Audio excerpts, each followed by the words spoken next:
One of China's top disease experts has warned of the danger of the H1N1 flu virus mutating.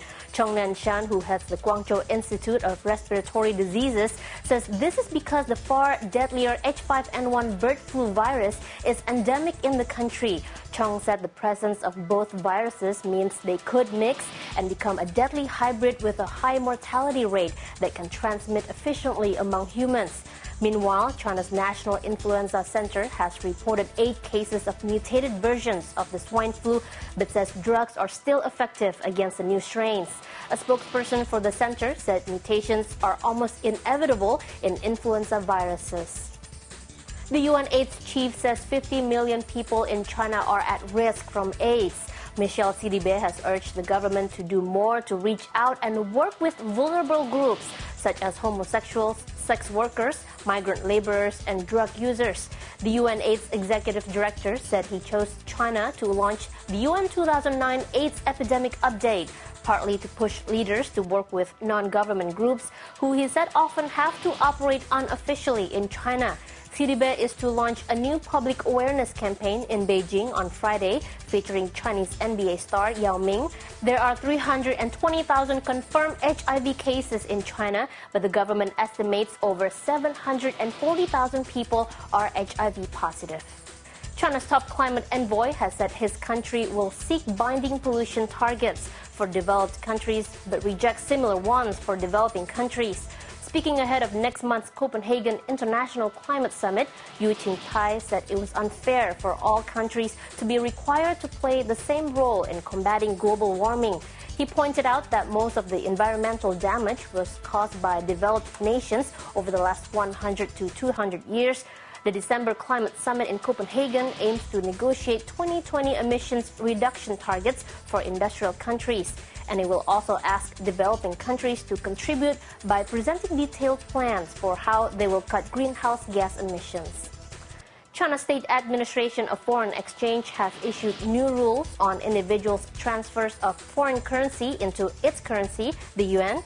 According to the new rules, a foreigner or overseas institution is prohibited from sending foreign currencies to 5 or more Chinese individuals to convert into yuan on a single day or on consecutive days. Meanwhile, Bloomberg News Service reports that Hong Kong residents will not be allowed to buy more than 20,000 yuan a day. The currency regulator said the new rules hope to promote a standardized foreign exchange environment and to reduce irregular capital flows. North Korea's leader, Kim Jong-il, has called the friendship between his country and China as unbreakable. Speaking during a visit by China's Defense Minister, Liang Guangli, Kim said this friendship was a treasure inherited from the older generations of leaders. China's Chairman Mao Zedong once described relations between the two countries as being as close as lips and teeth. But ties have become strained in recent years. China is opposed to North Korea's atomic weapons ambitions and responded to a test in May by backing UN Security Council sanctions against North Korea.